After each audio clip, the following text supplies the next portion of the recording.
My husband forgot to hang up, and I heard him tell my pregnant best friend just wait until her father's check clears, then we'll take the baby and leave her with nothing. The Bluetooth in my car is usually a convenience, a way to handle business while navigating the evening traffic of Seattle. But on that rainy Tuesday, it became the instrument of my destruction. I had called Richard, my husband of 15 years, just to tell him I was coming home early from my mother's house. He answered with that breathless, hurried tone he always used when he claimed to be in the middle of a crucial negotiation. He said he loved me, he said he was wrapping up, and then he thought he hung up. But he didn't. The connection stayed open. The silence on the line lasted only a second before the static cleared, and his voice came through. The speakers, not the gentle, loving voice he used with me, but a lower, more arrogant tone. God, she is so suffocating, Richard said. The clarity was terrifying. It sounded like he was sitting in the passenger seat next to me. I almost slipped up and called her by her name. My hands tightened on the leather steering wheel. I checked the screen. The call timer was still ticking. I opened my mouth to shout, to say, "Richard, I'm still here," but then a woman's voice answered him. A voice I knew better than my own sister's. "You better not," the woman laughed, a throaty, familiar sound. I don't want my son confused about who his real family is. It was Monica, my best friend, the woman I had known since college, the woman who sat at my kitchen island every Sunday drinking herbal tea. I didn't scream. I didn't breathe. I just merged into the slow lane, my heart hammering a frantic rhythm against my ribs. "Don't worry, babe," Richard said. "Laura is clueless. She lives in that fairy tale world her daddy built for her. She thinks I'm grinding away at the office to build our future." "I'm tired of waiting, Richard," Monica whined.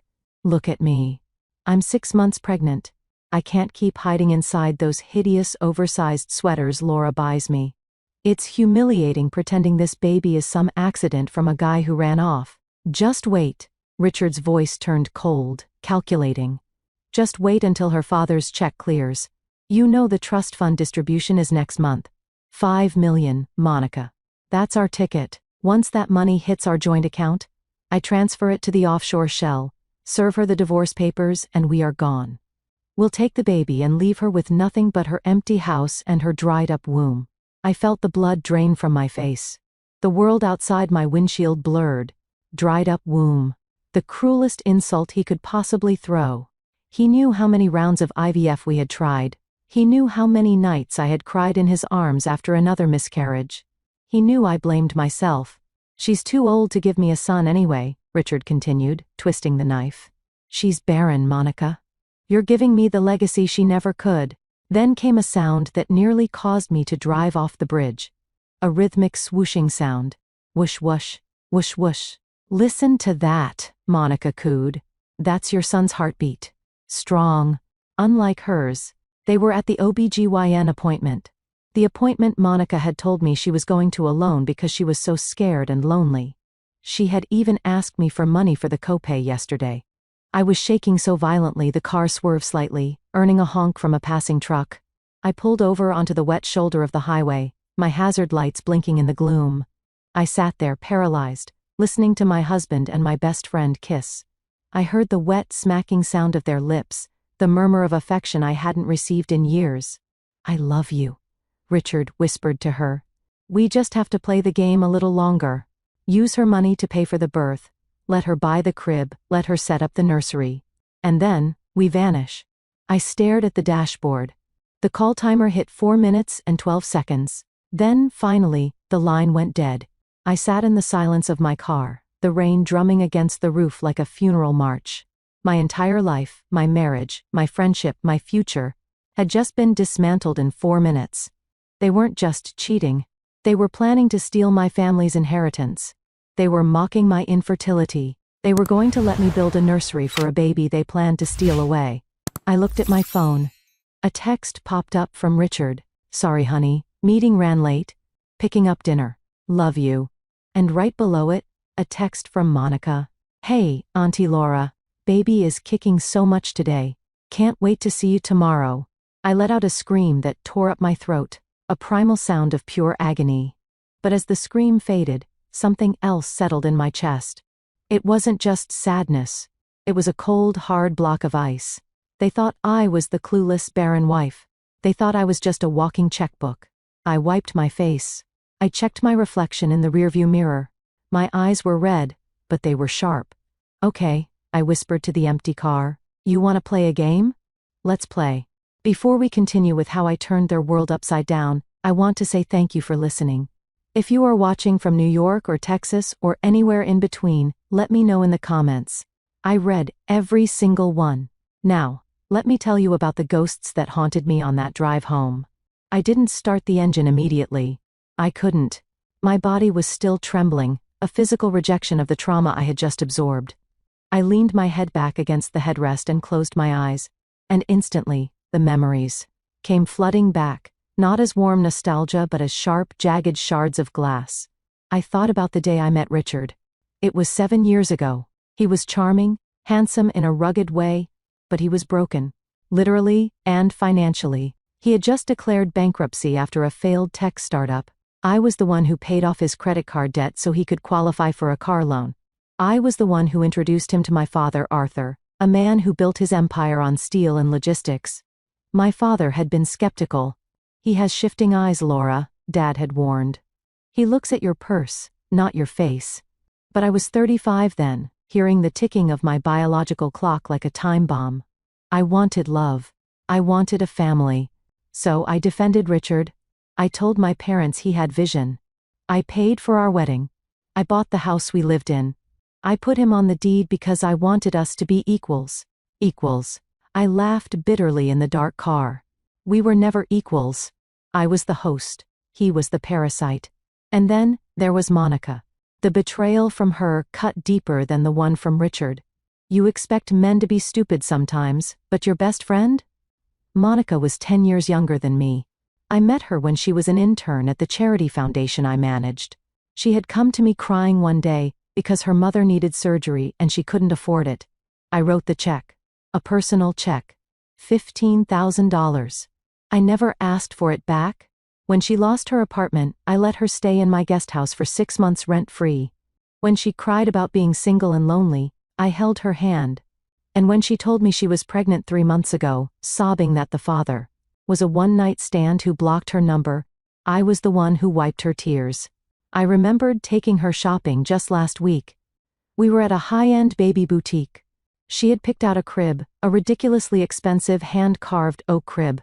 It's too much, Laura, she had said, giving me those wide, innocent doe eyes. I can't afford this. Nonsense, I had replied, handing my credit card to the cashier. I'm going to be the honorary auntie. I want this baby to have the best.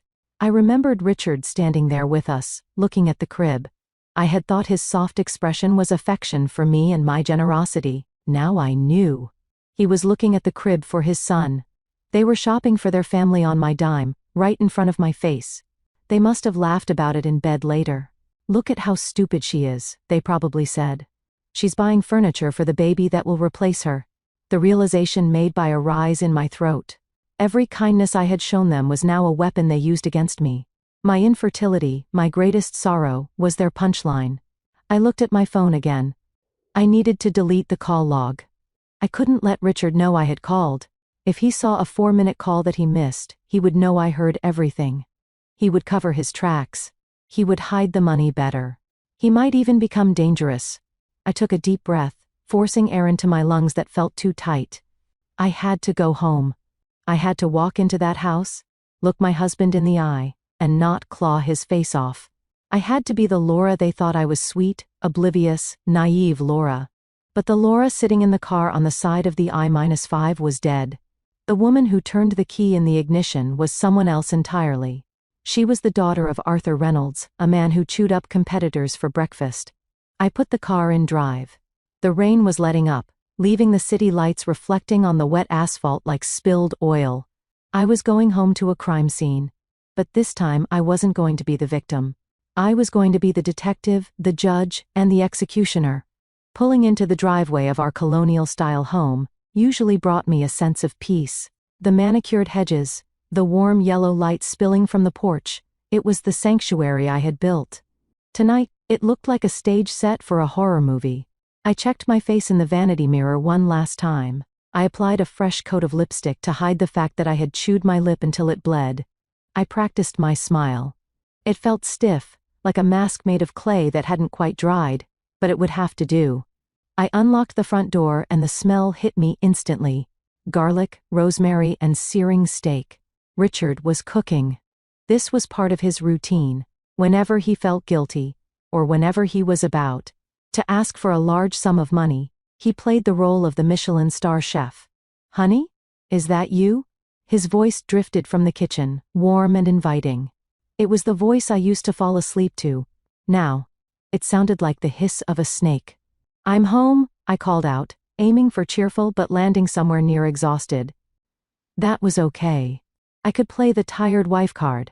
Richard walked into the hallway, wiping his hands on a dish towel. He was wearing the cashmere sweater I bought him for Christmas. He looked handsome. Damn him. He looked so handsome with his salt and pepper hair and that boyish grin. He walked up to me and wrapped his arms around my waist. I had to command every muscle in my body not to flinch. I had to force myself to stay limp to let him pull me close. "You're late," he murmured, kissing my forehead. I was getting worried. "How is your mom?" "She's fine," I lied. "Just talkative. You know how she gets about her garden." He pulled back slightly, looking into my eyes. For a second, panic flared in my chest. Does he know? Can he see it? "You look pale, Laura. Are you okay?" "Just a migraine," I said, rubbing my temples. The traffic was a nightmare. The lights were blurring together. "Poor thing," he cooed. He kissed my cheek, and that's when I smelled it. Beneath the scent of garlic and his expensive cologne, there was a faint, lingering note of vanilla and coconut. It was her perfume. Monica's cheap drugstore body spray that she loved because it smelled like vacation. He had been with her. Recently, maybe right before he came home to cook my steak. He hadn't even bothered to shower. He was so arrogant, so sure of my blindness, that he walked into our home carrying the scent of his mistress on his skin.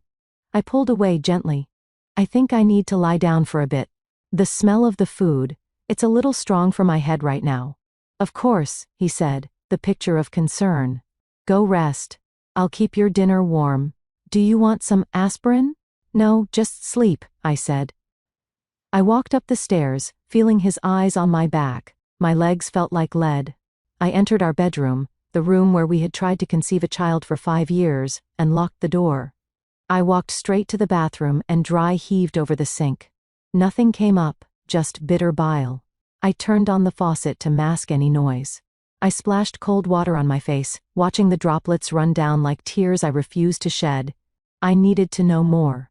The phone call was the smoking gun, but in a divorce involving millions of dollars, specifically inherited wealth, I needed a nuclear arsenal. I needed to know exactly where he was planning to move the money. He mentioned an offshore shell. I dried my face and walked back into the bedroom. Richard's iPad was on the nightstand. He usually took it everywhere, but he must have left it charging. My heart rate spiked. I knew his passcode. It was his birthday. Narcissist. I unplugged it and sat on the edge of the bed, my ears straining for the sound of footsteps on the stairs. I opened his messages. He had deleted the thread with Monica. He was careful about that. But he hadn't cleared his browser history. I clicked on Safari. My fingers trembled as I scrolled. Non-extradition countries. Real estate in Belize. How to hide assets in a trust divorce. Paternity test accuracy timeline. And then, the most chilling search of all, timestamp 3 days ago. Average life expectancy of women with high blood pressure. I froze. I didn't have high blood pressure. But my mother did. Was he planning to wait for my parents to die too? Or was he hoping the stress of the divorce would kill me? I heard the heavy thud of a footstep on the stairs. I quickly locked the iPad, plugged it back in, and dove under the duvet, pulling it up to my chin. I feigned sleep, my breathing shallow and even. The doorknob turned. "Laura," he whispered. I didn't move. He stood there for a moment, watching me. I could feel his presence like a dark shadow in the room. Then I heard the soft ping of a notification from the iPad.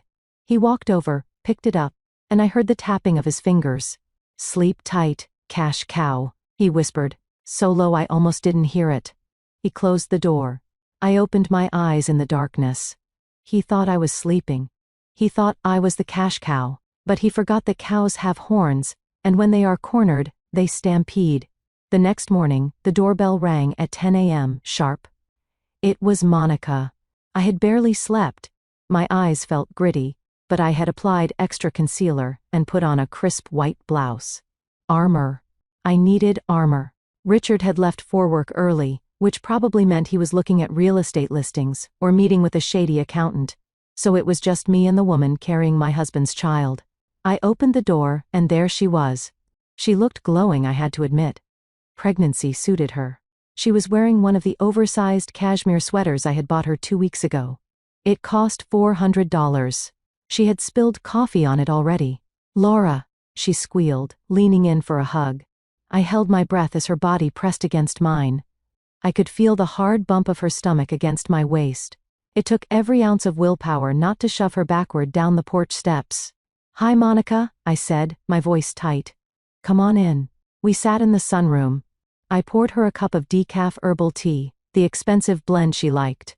"So," she said, blowing on the steam. "How are you?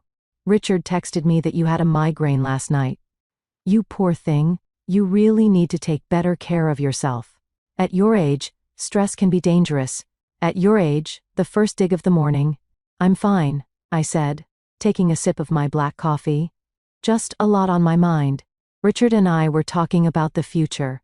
I saw her hand pause mid-air. "Oh, what about the future?" "Well," I lied smoothly. "I was thinking about the inheritance coming in from my dad. It's a lot of money to manage. I was telling Richard maybe we should just donate a huge chunk of it. Start a new foundation. Give back to the world instead of hoarding it." Monica choked on her tea. She coughed violently, setting the cup down with a clatter. "Donate it? All of it?" "Not all of it," I smiled, a shark-like baring of teeth. "But most. Richard and I don't have children. We don't have anyone to leave a legacy to. Why keep millions sitting around when we live so simply?"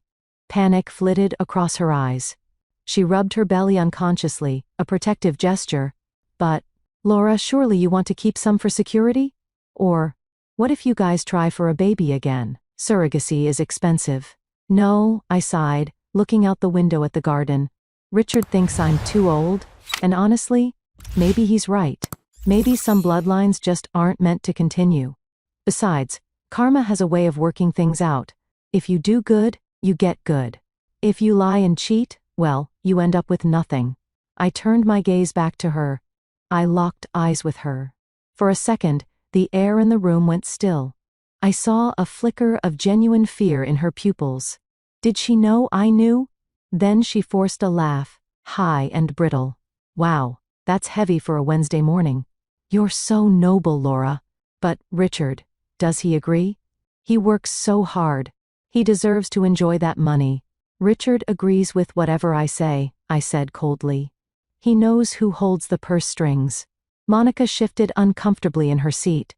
"Well, speaking of babies, the little guy is kicking up a storm today." She lifted her sweater slightly, showing off the curve of her belly. "Do you want to feel?" It was a power move. A cruel, twisted power move to remind me of what she had, and I didn't. She thought it would make me cry. She thought I would crumble. I stared at her exposed skin. That was my husband's child. Half of his DNA was knitting together inside her. "No thanks," I said flatly. "I'm not really a baby person anymore. I think I'm over it." Monica looked stunned. I was supposed to be the weeping, desperate, infertile woman. My indifference threw her off script. "Oh, okay." She pulled her sweater down. "Well, I just wanted to remind you about the baby shower next month. I know it's a lot to ask, but since you offered to host—" "I'm still hosting," I interrupted. "In fact, I want to make it bigger. Let's invite everyone. Richard's colleagues, my family, all our mutual friends. Let's make it a massive celebration." Monica's eyes lit up. Greed. She loved being the center of attention, especially on my dime. "Really? You'd do that?" "Absolutely," I said. "I want to give you a party that no one will ever forget." She beamed, oblivious to the threat hidden in my promise. "You're the best friend ever, Laura. Seriously. I don't know what I'd do without you." You'd be broken alone, I thought. I have to run. I stood up abruptly. I have a meeting with my financial advisor to discuss the donation. Monica stood up so fast she nearly knocked the chair over. Right. Yes. Don't do anything rash though, okay? Talk to Richard first. I always talk to Richard, I said, walking her to the door. As she walked to her beat-up Honda Civic, which I knew Richard was planning to replace with a Range Rover using my money, I pulled out my phone. I dialed the number for the best forensic accountant in the state. This is Laura Reynolds, I said, when the receptionist answered. I need to book an urgent consultation. I suspect high-level marital fraud and asset dissipation, and I need a team who can work quietly. The game was on. Monica wanted a party? I was going to give her a spectacle. The forensic accountant, a man named Mr. Henderson with glasses thick enough to see into the future, had given me a checklist. Get the hard drive. Get the tax returns. Check the credit reports. 2 days after Monica's visit, Richard went on an overnight business trip to Portland. I knew he wasn't in Portland. The Find My iPhone feature he thought he had disabled on our shared family cloud account showed his iPad, which he took with him, pinging at a luxury resort 2 hours north. And guess whose phone was pinging at the same location? Monica's. I didn't cry this time. I felt a cold, clinical precision taking over. I waited until I was sure they were settled in. Then, I went into Richard's home office. He kept it locked, but I had the master key to every door in this house. I paid for the locks after all. The room smelled of stale coffee and secrets. I sat at his massive mahogany desk, another gift from me, and booted up his desktop computer. Password protected. Of course. I tried his birthday. Incorrect. I tried our anniversary. Incorrect. I tried Monica. Incorrect. I paused, thinking. Richard was arrogant, but he was also sentimental about his triumphs. I typed in the due date of Monica's baby. Access granted. A shiver of revulsion went down my spine, but I ignored it. I plugged in the external hard drive Mr. Henderson had given me. While the data transferred, I started opening folders. The folder labeled Project Phoenix caught my eye. I clicked it. It wasn't a business plan. It was an exit strategy. There were PDFs of brochures for villas in Costa Rica. There were bank statements for an account I didn't know existed. An account under the name of a shell company called Phoenix Consulting. I opened the statements. My breath hitched. Transfer $5,000. Consulting fee. Transfer $12,000. Marketing services. Transfer $25,000. Seed capital. I cross-referenced the dates with our joint checking account. Every time Richard had asked me for money for his startup costs or overhead, he had immediately funneled it into this private account. And the withdrawals? For $1,500, Tiffany & Company, the bracelet I saw Monica wearing last week. $2,800, the Stork's Nest luxury baby gear. $3,200, Emerald City Obstetrics. He was funding her entire lifestyle and their future getaway with my money. The total amount siphoned over the last 2 years was nearly $280,000. But that wasn't the worst part. I found a digital folder labeled Legal. Inside was a draft of a custody agreement, for me. I opened it, confused. Why would there be a custody agreement? We didn't have children. I read the text, and the blood froze in my veins. It was a petition for involuntary commitment. Richard had been documenting evidence of my mental instability. He had notes about my mood swings, from the hormones I tipped during IVF, my depression, grieving my miscarriages, and my paranoia. Plan A. Divorce her after the trust fund clears. Plan B, if she fights the prenup, proves she is mentally incompetent to manage her estate. Have Richard appointed as conservator? He wasn't just going to leave me. If I fought back, he was planning to have me locked up and take control of my fortune that way. He wanted to pull a Britney Spears on me. I sat back in the leather chair, staring at the glowing screen. The cruelty was bottomless. This man, whom I had nursed through the flu, whose debts I had paid, whose ego I had stroked. For a decade he looked at me and saw nothing but an ATM machine he needed to hack. The hard drive beeped. Transfer complete. I pulled the drive out and slipped it into my broth. I shut down the computer. I wiped my fingerprints off the keyboard and the desk surface. I stood up and looked around the room. I wanted to smash everything. I wanted to take a golf club to his monitors. But I couldn't. Not yet. I needed the big money to drop. I needed them to think they had one. I walked out of the office and locked the door. My hands were shaking, but not from fear anymore. They were shaking with the adrenaline of the hunt. I went downstairs and poured myself a glass of wine. I sat in the dark living room and dialed my father. "Dad?" I said when he picked up. "Laura? Is everything okay? It's late." "No, Dad. Everything is wrong. But I need you to listen to me, and I need you to not get angry. I need you to help me destroy him." There was a pause on the line. Then Arthur Reynolds' voice came through, low and dangerous as a growling tiger. "Tell me everything." My parents' estate was an hour away, a sprawling property on the waterfront that Richard always coveted. He used to walk the grounds and say, "One day, this will be ours." I used to think he meant it as a shared legacy. Now I knew he meant it as a conquest. I sat in my father's study the next day. The room was lined with books and smelled of old paper and piped tobacco. My mother, Catherine, sat next to me on the leather sofa, holding my hand. She hadn't said a word since I played the recording of the phone call and showed them the documents from the hard drive. She just held my hand, her grip surprisingly strong. My father stood by the window, looking out at the gray ocean. He was 70 years old, but he still had the posture of a general. "Involuntary commitment," he repeated, the words tasting like ash in his mouth. "He was going to try to declare you insane. To get control of the assets of the divorce got messy," I said, my voice steady. "He knew the prenup protects the principal of the trust, but not the income generated during the marriage if he controls the accounts. I should kill him," my father said simply. He turned around and his eyes were cold. "I have friends, Laura. He could just disappear." "No," I said. "That's too easy. And I don't want you going to jail for a worm like him. I want him to suffer. I want him to think he's won the lottery and then realize the ticket is fake. I want him to be humiliated in front of everyone he tried to impress. And I want Monica to realize she bet on a losing horse." My mother finally spoke. "The trust distribution," she said. "That's what they are waiting for. The $5 million. "Yes." I nodded. "Next month. We stop it," my father said. "I'll call the lawyers. We freeze everything." "If we freeze it now, he'll know I know," I argued. "He'll panic. He'll hide the assets he's already stolen, the $280,000. He'll delete the evidence. He'll spin the narrative that I'm the crazy one. I need to catch him in the act of trying to steal the big pot." My father sat down at his desk, stapling his fingers. "So, you want to trap him?" "I want to dangle the carrot," I said. "I want to make the carrot bigger. $5 million is good." "But $10 million? $10 million makes people sloppy." My father smiled, a slow, predatory grin that I recognized from his business negotiation days. "You want me to restructure the trust? Or at least, pretend to." "Exactly," I said.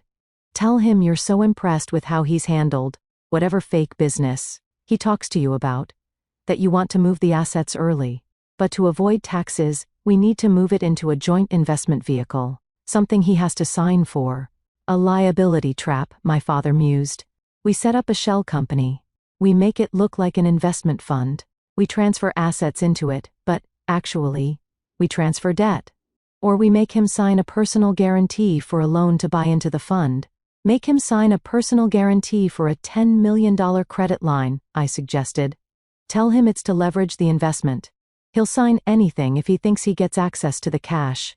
And once he signs that guarantee," my father continued, "we called a loan. He'll be personally liable for $10 million he doesn't have. He'll be bankrupt," I said. "Again. And this time, I won't be there to bail him out." My mother squeezed my hand. "And the girl? Monica? She wants a baby shower," I said, my voice heartening. "I'm going to give her one. That's where we drop the hammer. I want the papers served there. I want the revelation to happen there." My mother nodded. "I'll handle the catering. We'll make sure it's an event to remember." We spent the next 3 hours mapping out the details. Project Green Inheritance was born. We drafted the fake legal documents. My father called his most vicious lawyer, a man named Sterling who scared Even me, to prepare the real divorce filing and the fraud lawsuit. When I left my parents' house that evening, I felt lighter than I had in years. The victim was gone. The architect of their destruction was driving the car. I texted Richard, "Great meeting with Dad. He wants to talk to you about a massive opportunity. Hurry home." I saw the 3 dots of his reply appear instantly. On my way. Love you. Love me. Right. He loved the smell of money. And he was about to catch a whiff of the biggest meal he'd ever choke on.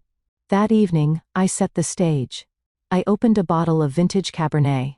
One Richard had been saving for a special occasion. I lit candles. I put on the jazz playlist he liked to pretend he understood. When he walked in, he looked flushed. He had probably driven 90 miles per hour to get here after my text.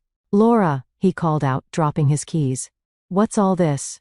"Celebration?" I said, handing him a glass of wine. I was wearing my best silk robe. I had to sell the fantasy. "I talked to Dad today. Really talked to him. About us. About your potential." Richard's eyes widened. He took the glass, his fingers brushing mine. And he agrees with me," I said, leading him to the sofa. "He thinks he's been too hard on you. He thinks you're ready for the next level." I took a deep breath, channeling every ounce of acting skill I possessed. "Dad wants to liquidate the Blue Water Trust. The one with the 5 million. Richard nodded, trying to look calm, but I saw the pulse jumping in his neck. "Okay. And distributed to you?" "No," I said. "He wants to double it. He wants to combine it with his personal liquidity fund. $10 million, Richard. He wants to transfer it into a new management LLC. And he wants you to be the managing partner." Richard stopped breathing. I literally saw him stop breathing. $10 million. Control. Power. It was everything he had ever wanted. "Managing partner," he choked out. "Me?" "Yes," I beamed. "He says he's getting too old to micromanage these aggressive funds. He needs young blood. He wants to set it up next week." "But," I paused, looking worried. "But what?" Richard leaned forward, his hunger palpable. "He needs you to sign some heavy paperwork. Since you'd be the managing partner, you'd have to sign the liability waivers and the capital guarantees. It's standard stuff, Dad says, just to keep the IRS off our backs. But it puts you legally in charge." "I can handle it," Richard said immediately. He didn't even ask what a capital guarantee entailed. He just heard legally in charge. "I've handled complex deals before, Laura. You know that." "I know." I touched his cheek. I told him, "You were the smartest man I know. We're going to be so rich, Richard. We can finally buy that villa in Tuscany you always talk about. We can do anything." He grabbed me and kissed me. It was a passionate, fervent kiss. But it wasn't for me. It was for the $10 million. I kissed him back, thinking about how much I was going to enjoy watching him sign his life away.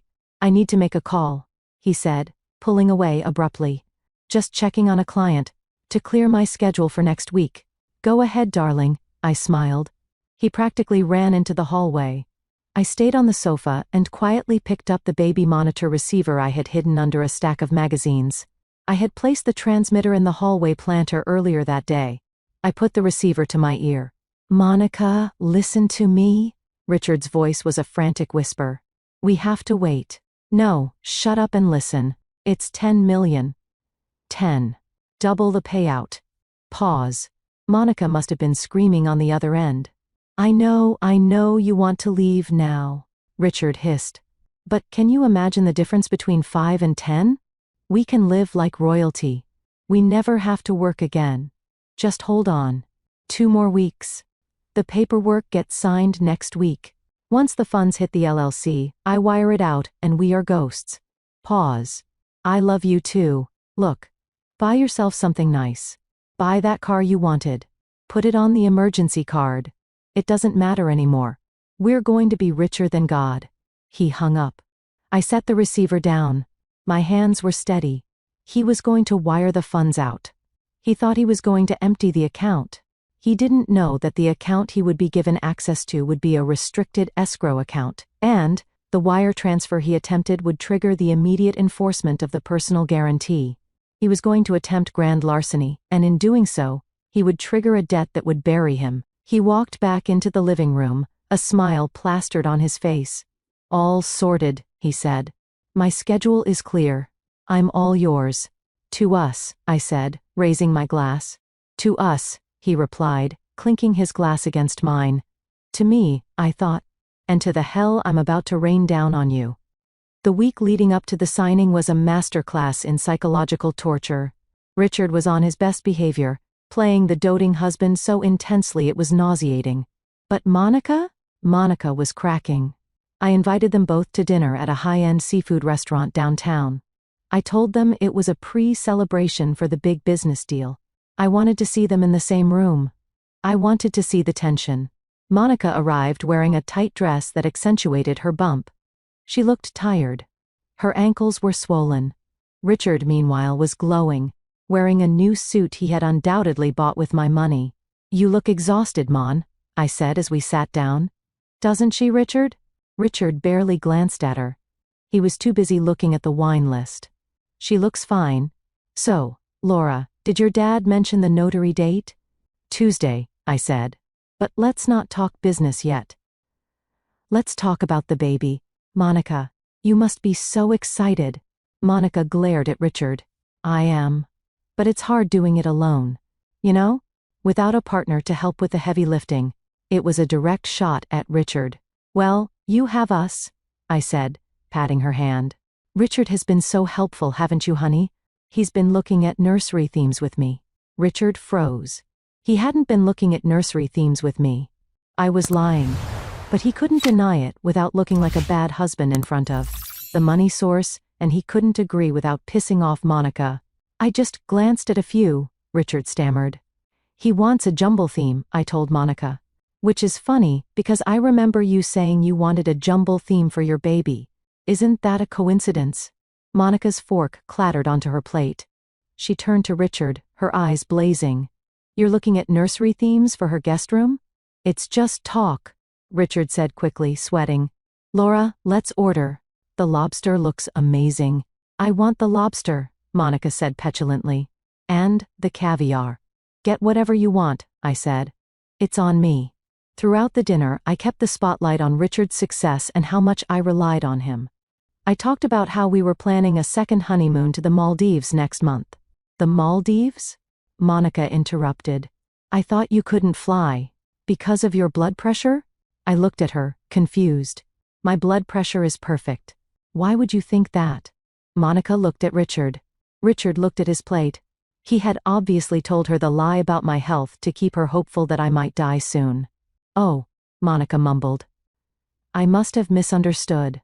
Richard is taking me to the Maldives, I continued, twisting the knife. It's going to be so romantic. Just the two of us. Reconnecting. I saw Monica reach under the table. A second later, Richard flinched and kicked his leg. She had kicked him. Actually, Richard said, his voice high and tight. Maybe we should wait on the trip, Laura. With the new business. I'll be very busy. Nonsense, I said. We can celebrate.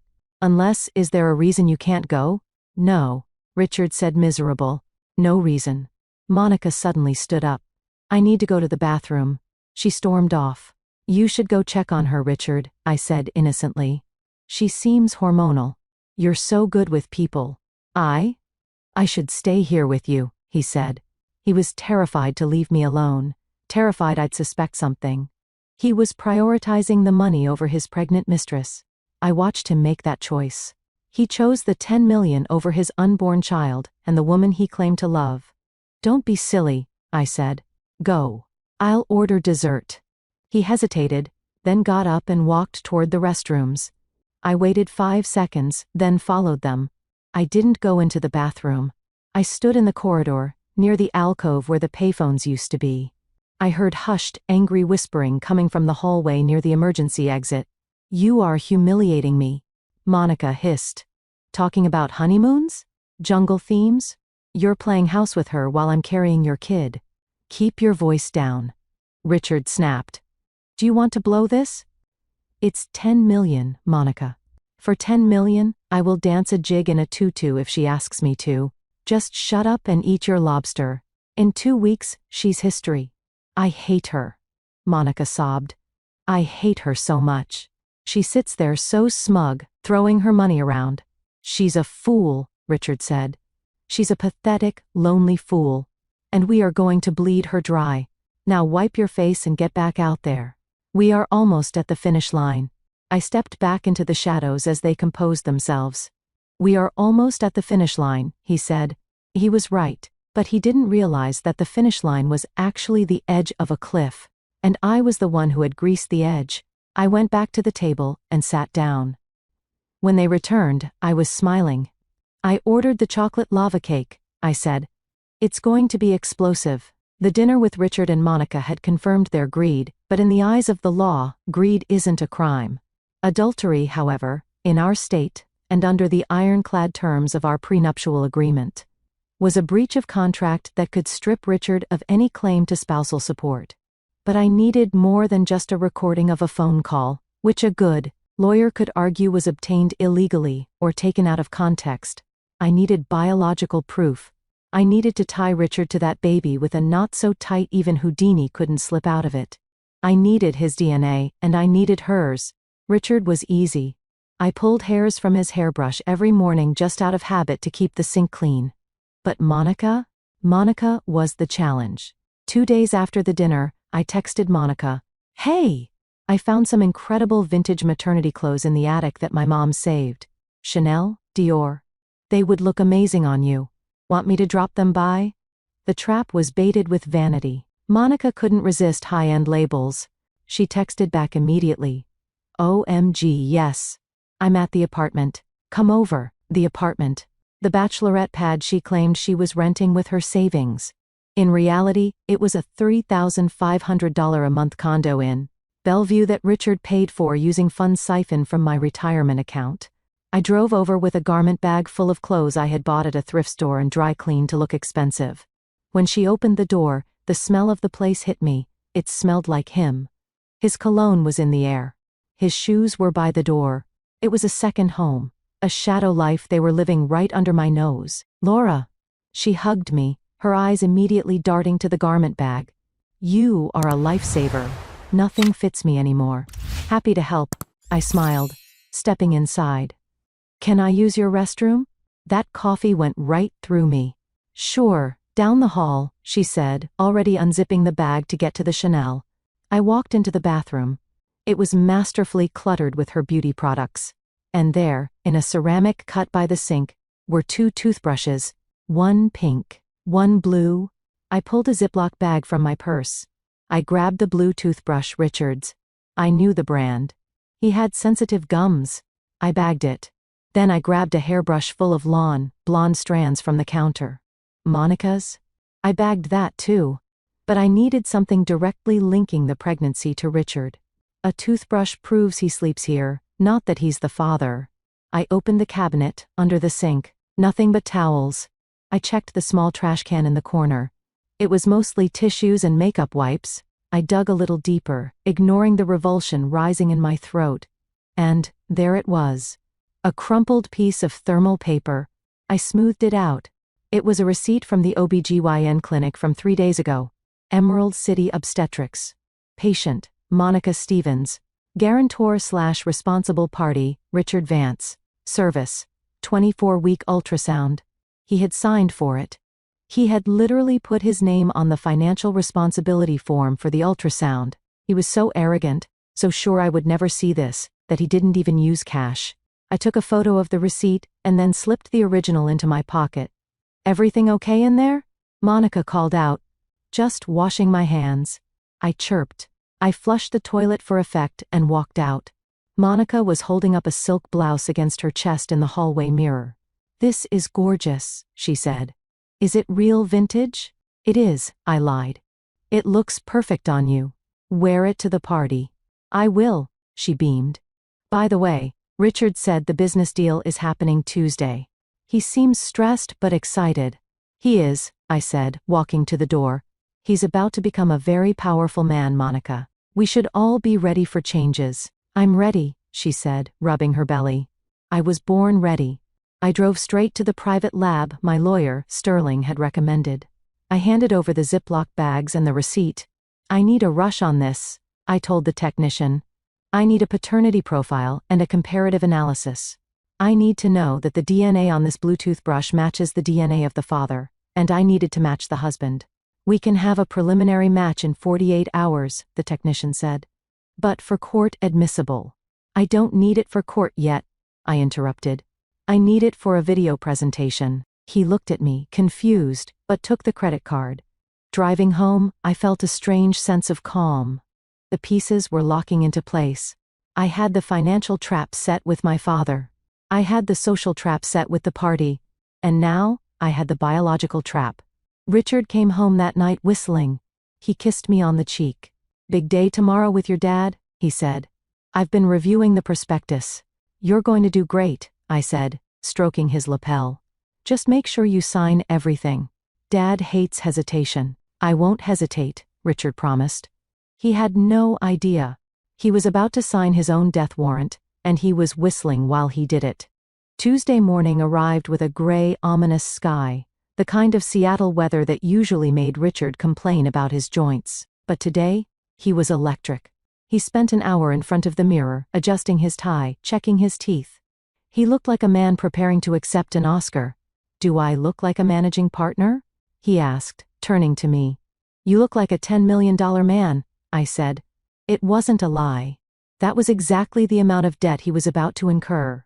We drove to my father's office in the city. The Reynolds building was a steel land glass monolith that Richard always stared up at with envy. Today, he walked in like he owned it. My father, Arthur, was waiting for us in the boardroom. The table was long enough to land a plane on. Sitting next to him was a man Richard didn't know, Mr. Sterling, introduced simply as the family's legal consultant for the trust. Richard, my father said, standing up but not offering a hand. Good to see you. Arthur? Richard nodded, trying to match my father's gravitas. Ready to get to work. Excellent. Let's not waste time.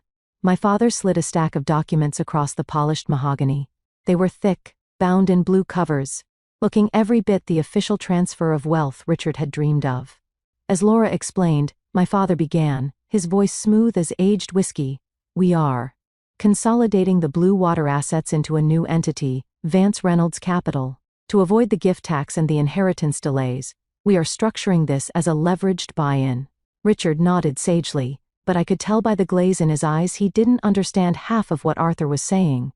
He just heard Vance Reynolds Capital, his name. First, you will be the sole managing director, Sterling piped up, tapping the paper. This gives you unrestricted trading authority. However, to satisfy the SEC and the banking covenants, the director must personally guarantee the leverage line. It's a formality.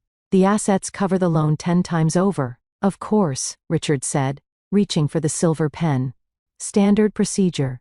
Read it carefully, Richard, I said softly, feigning concern. It's a big commitment. He shot me a look that said, shut up, let me handle this. I know what I'm doing, Laura. He flipped to the signature page.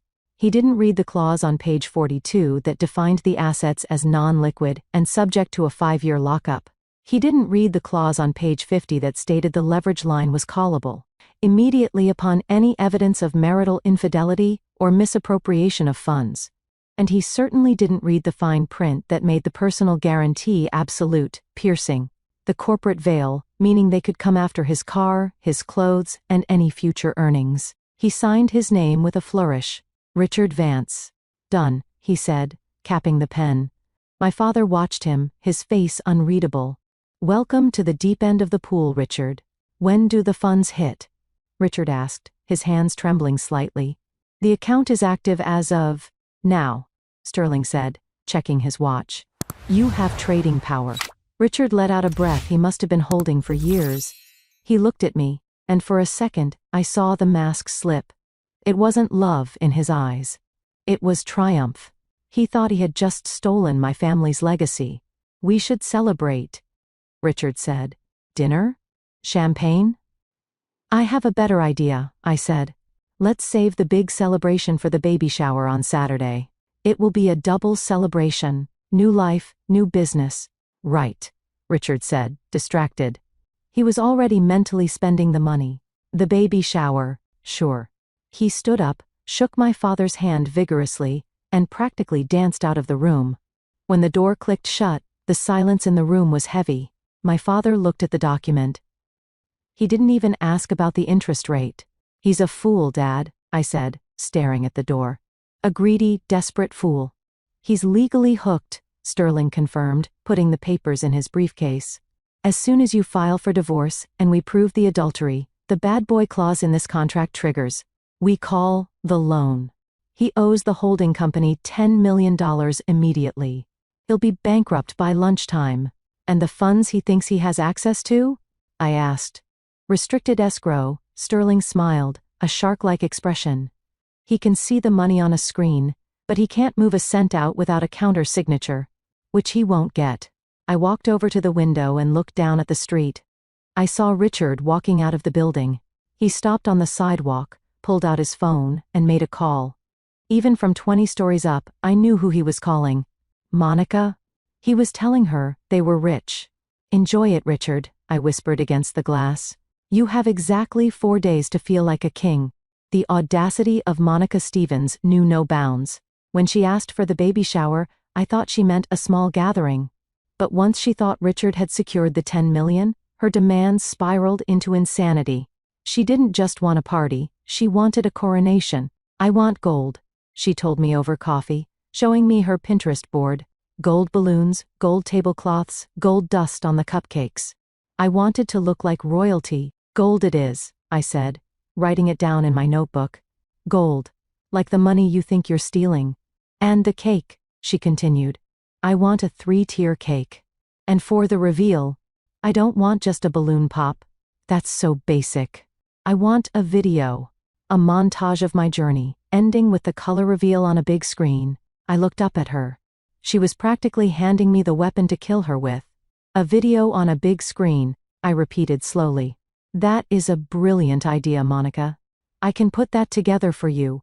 I have all those photos from our trips, and the ones you sent me of the ultrasound. Yes, she clapped her hands. Use the ultrasound pics, and put some emotional music behind it. Something like 1,000 years. I'll make sure it's very emotional, I promised. She wanted the party at my house. Of course she did. She wanted to parade her fertility in the home of the barren woman she was betraying. She wanted to stand in my living room, surrounded by my friends, eating my food, and secretly laughing at me. Are you sure you're okay with this, Laura? She asked, putting on a fake pout. I know, the baby stuff is hard for you. I'm over it, I said, sipping my tea. Really? I'm just happy for you. And for the father. Whoever he is. Monica smirked. Oh, he'll be happy. Trust me. Saturday arrived. The gender revealed day. My house was transformed into a glittering palace of deception. Gold streamers hung from the chandeliers. A catering team, paid for by me, was setting up a buffet of lobster sliders and truffle fries. Richard was pacing the hallway, looking nervous. Is this too much? He asked, adjusting his tie. People might talk. Why are we doing this for your assistant? She's my best friend, Richard, I said, fixing his collar. And besides, we're celebrating us too, remember? The deal. We can announce it to everyone tonight. Right. He relaxed slightly. The deal. Guests started arriving at 2 p.m. It was a mix of Richard's business associates, who he wanted to impress with his new wealth, my family, who were all in on the plan, and Monica's friends. A gaggle of women who looked at me with pity, clearly knowing more than they should. Monica arrived in a white limousine. She stepped out wearing a gold sequined gown that hugged her bump. She looked like she was arriving at the Met Gala, not a backyard barbecue. Welcome to the party, she shouted, waving to everyone. She walked straight to Richard and gave him a hug that lasted 3 seconds too long. I watched from the balcony. The way she looked at him, it wasn't just love, it was ownership. She thought she owned him now. She thought she owned this house, this life. My mother walked up beside me. She was wearing black, like she was attending a funeral. In a way, she was. Are you ready? Mom asked. I've been ready for a lifetime, I said. The server is set up, Mom whispered. The projector is focused. Dad has the security team on standby in the garage. Good. I looked down at the crowd. Monica was holding court near the chocolate fountain, laughing loudly. Richard was holding a scotch, looking smugly at my father's business partners, probably bragging about his new managing director title. They were so high up. The fall was going to be breathtaking. "Laura," Monica waved at me from below. "Come down. It's time for the video." I smiled and waved back. "Coming." I walked into my bedroom and opened the safe. I took out the USB drive. It contained the file named mono_journey.mp4. But I had edited it. Oh, I had edited it beautifully. I checked my reflection. I wasn't the sad, infertile wife anymore.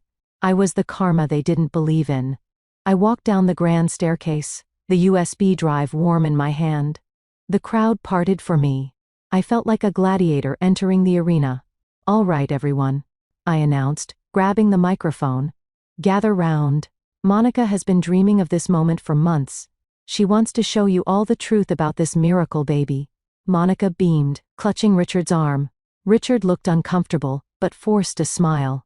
I plugged the USB into the laptop connected to the projector. The massive screen in the living room flickered to life. "Lights, please." I called out. The room went dark. The darkness in the room was heavy, filled with the hushed anticipation of 50 guests. The air smelled of expensive perfume in the ozone tank of a storm about to break. I stood by the projector, the hum of the cooling fan vibrating against my fingertips. I looked out at the faces illuminated by the ambient glow of the screen. There was Monica, standing front and center, her hands cradling her belly, her face turned upward in rapturous expectation. She expected a montage of ultrasound photos set to a sappy ballad, ending with a burst of blue or pink confetti.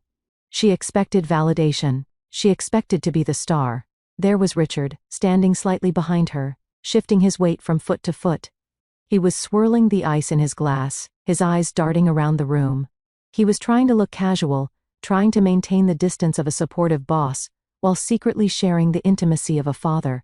He had no idea that in his pocket, the phone he thought was secure had been cloned by my forensic team 3 days ago. There was my father, Arthur, standing by the patio doors. He wasn't looking at the screen. He was looking at Richard with the cold, dead stare of a sniper waiting for the green light. Beside him, 2 men in dark suits, private security masquerading as caterers, stood with their hands clasped in front of them, ready to move. And there was me. My heart was hammering against my ribs like a trapped bird, but my hands were steady. This was the moment of no return. Once I pressed play, there was no going back to the polite fiction of my marriage. Once I pressed play, I would be a divorcee. I would be the woman who nuked her own life to kill the cancer growing inside it. But looking at them, the husband who called me barren and the best friend, who stole my money to buy her maternity clothes, I didn't feel fear. I felt a righteous, burning clarity. I gripped the remote control. My thumb hovered over the enter button. Time seemed to slow down. I could hear the individual breaths of the people in the front row. I could hear the ice clinking in Richard's glass. I thought about the nursery I had never gotten to decorate. I thought about the nights I spent injecting hormones into my bruised stomach while Richard was working late with Monica. I thought about the check for $10 million Richard thought he controlled. "This is for you, Laura," I whispered to myself. The Laura who deserved better. I looked directly at Richard. For a split second, our eyes locked in the dim light. He frowned. He saw something in my face. Not the adoration he was used to, but a shark-like flatness. His smile faltered. He took a half step forward, his mouth opening to ask a question. "Laura," he mouthed. It was too late. I pressed the button. CTA called to action. The screen flared to life, casting a harsh white light over Richard's terrified face. The silence in the room was about to be shattered forever.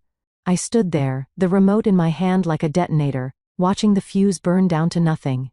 My friends, my heart is racing just retelling this moment. If you are listening to this and you are rooting for me, if you want to see these traitors get exactly what they deserve, please take a second right now to hit that like button, and in the comments, type the number 1. Just the number 1.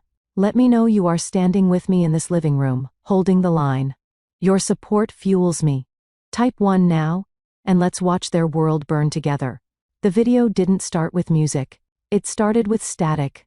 Then, a date appeared in white text on a black background. October 14th, 5:42 p.m. The audio crackled to life.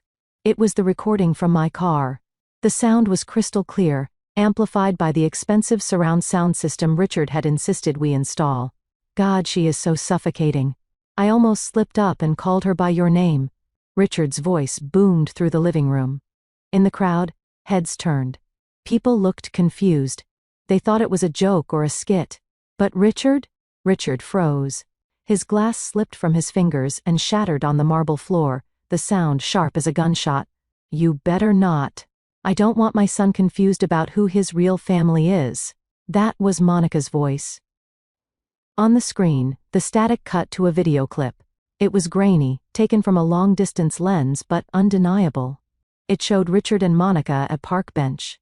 Richard was kissing her stomach. A collective gasp went through the room. It sounded like all the oxygen had been sucked out at once. Monica let out a strangled sound, a high-pitched no. She turned to look at the projector, her face pale as death under the heavy makeup. The audio continued, relentless. Just wait until her father's check clears. $5 million, Monica. That's our ticket. We'll take the baby and leave her with nothing but her empty house and her dried-up womb. She's too old to give me a son anyway. She's barren. The room erupted. My mother's friends covered their mouths. Richard's business partners looked at him with absolute disgust. But I wasn't done. The video cut to a new image. It was a document. The PDF of the involuntary commitment petition Richard had drafted. The words mentally incompetent were highlighted in red, zooming in so everyone could read them. Then, the coup de grace. The screen flashed to the DNA results I had received from the lab. Paternity test result. Probability of paternity, 99.99%. Father, Richard Vance. And finally, a slide I had made myself. A simple photo of the Project Green contract Richard had signed 2 days ago with his signature blown up next to the clause, personal liability, $10 million. The video ended. The screen went black. For 3 seconds there was absolute silence. Then, chaos. You bastard. Monica screamed. She wasn't looking at me. She was looking at Richard. You said she didn't know. You said it was safe. Richard was shaking, his face a mask of terror. He looked at the crowd, then at me. He tried to laugh, a manic, broken sound. This is a deep fake. It's AI. Laura is sick. Save it, Richard, I said into the microphone. My voice was calm, booming over the whispers. The police are on their way. And so are your creditors. Creditors? Richard stammered, sweating profusely. What creditors? My father stepped out from the shadows. Me, he said. You signed a personal guarantee for $10 million on Tuesday, Richard. And since you just admitted to conspiracy to commit fraud and theft on tape, I am calling the loan. Right now? Richard looked at my father, then at the contract flashed on the screen in his mind.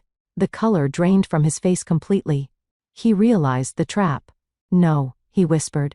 No, that was for the trust. There is no trust, I said, walking down the stairs. There never was. You signed a debt, Richard. You owe my family $10 million. And since we have a prenup that denies you everything in the event of adultery, you have no way to pay it.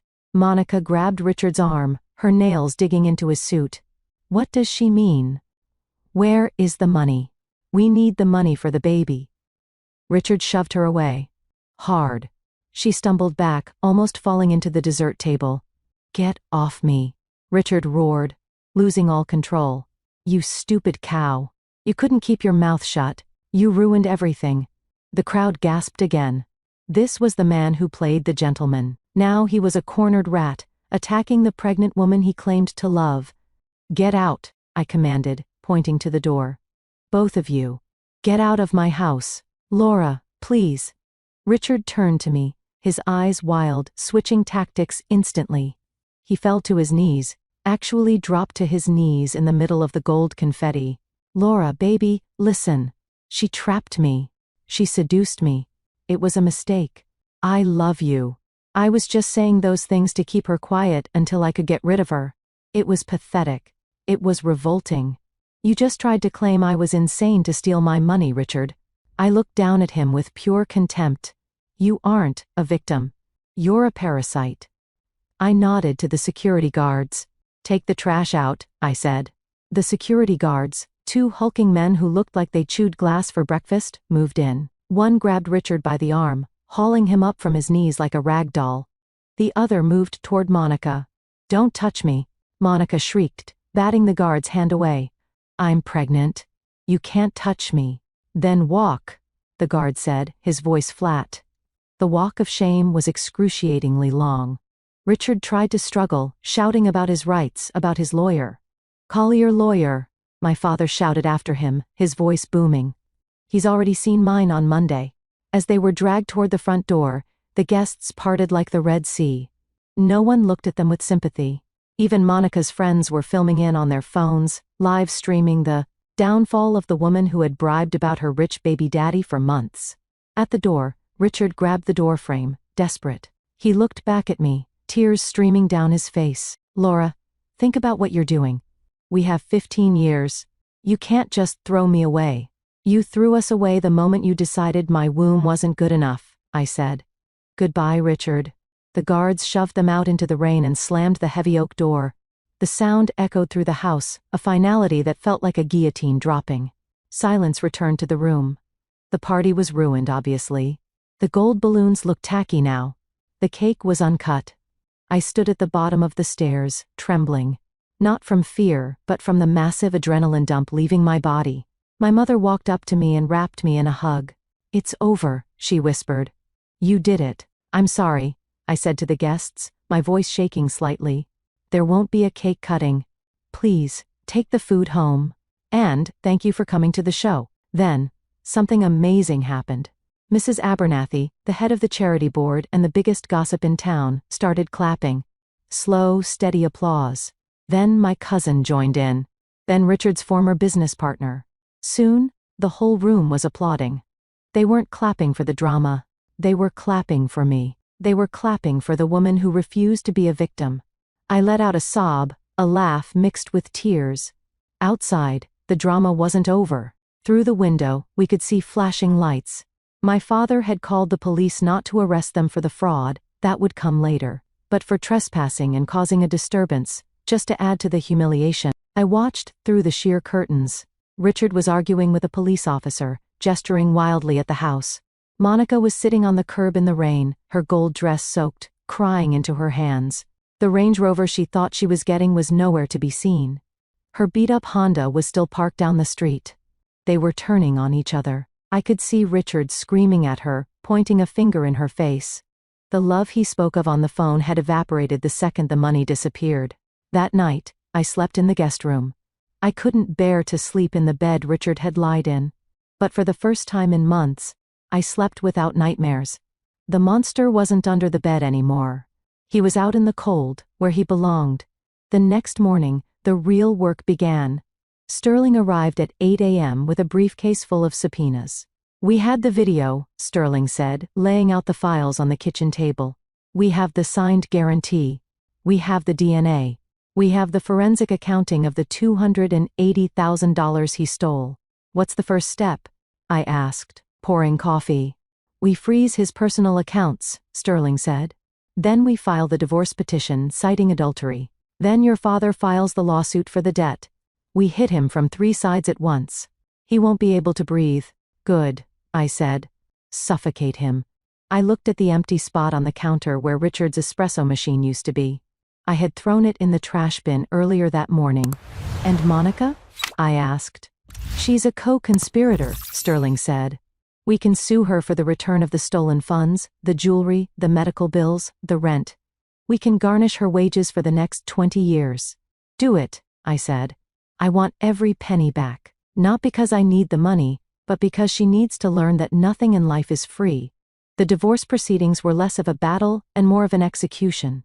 Richard tried to hire a high-profile lawyer, a man known for getting settlements for cheating husbands. But once the lawyer saw the Project Green contract and the personal guarantee, for $10 million, he dropped Richard faster than a hot potato. Richard ended up with a strip mall attorney who looked like he slept in his car. We met for mediation in a glass-walled conference room 3 weeks later. Richard looked terrible. He had lost weight, his skin was gray, and he was wearing a suit that looked unpressed. He was living in a motel, according to the papers. When I walked in, he tried to make eye contact to give me that sad puppy dog look that used to work. I looked right through him. My client, Sterling began, is offering nothing. Richard's lawyer sighed. Look, Mr. Vance is destitute. The debt to Vance Reynolds Capital is crushing him. He can't pay it. He's filing for Chapter 7 bankruptcy. Bankruptcy won't clear the debt incurred through fraud, Sterling said cheerfully.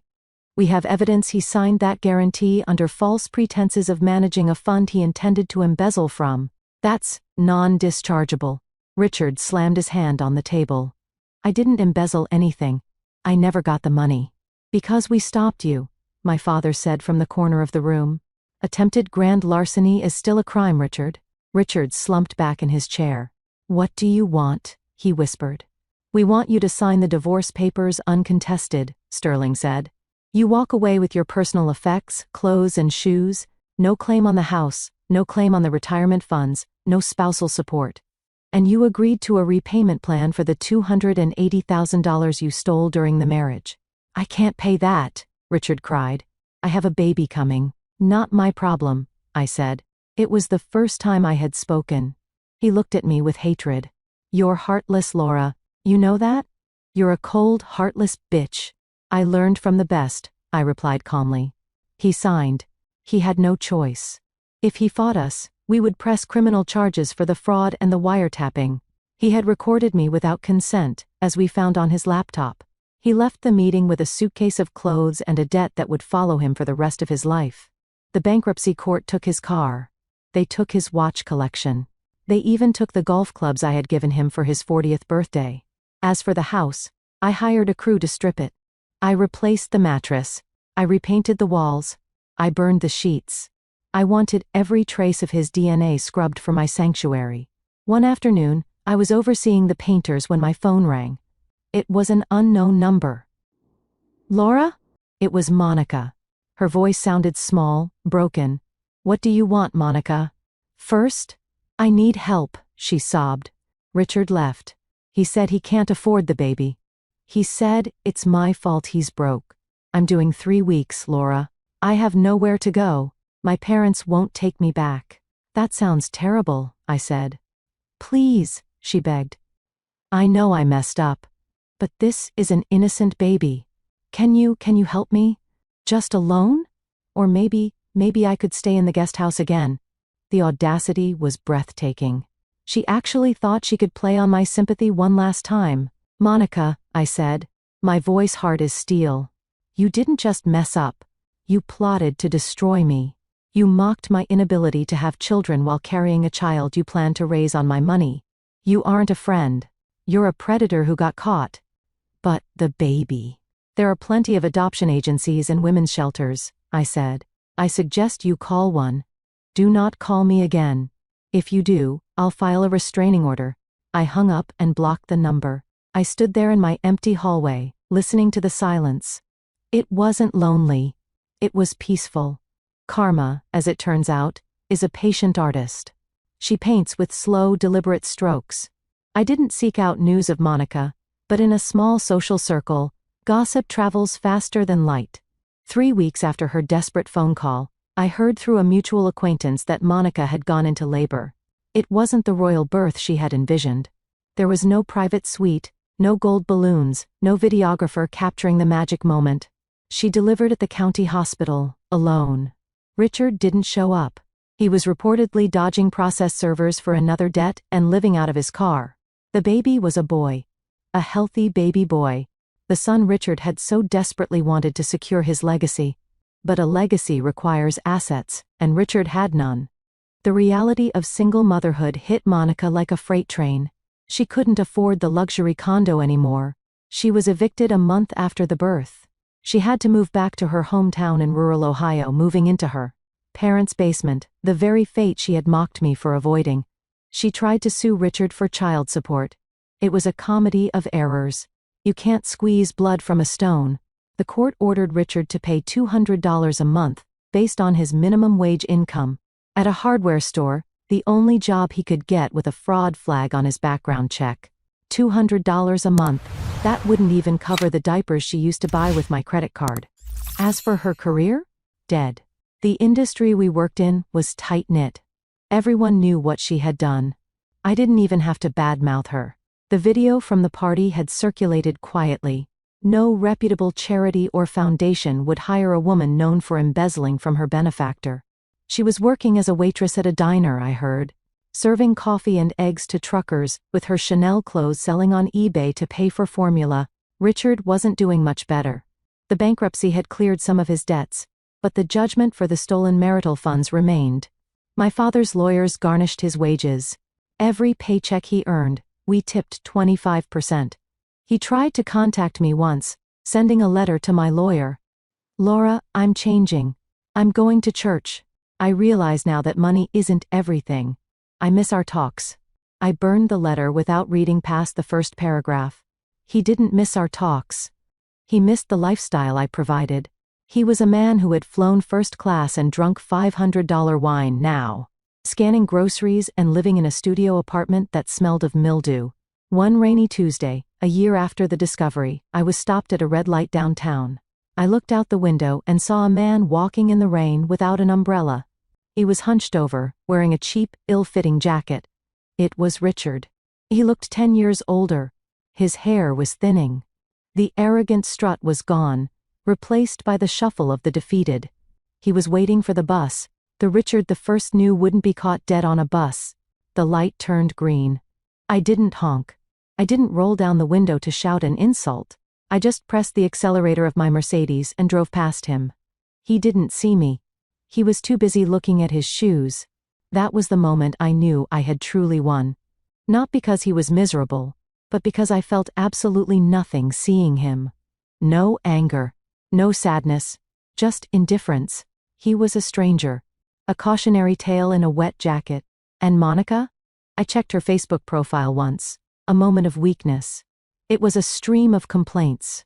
So tired. Why don't men step up? Need a babysitter who works for cheap?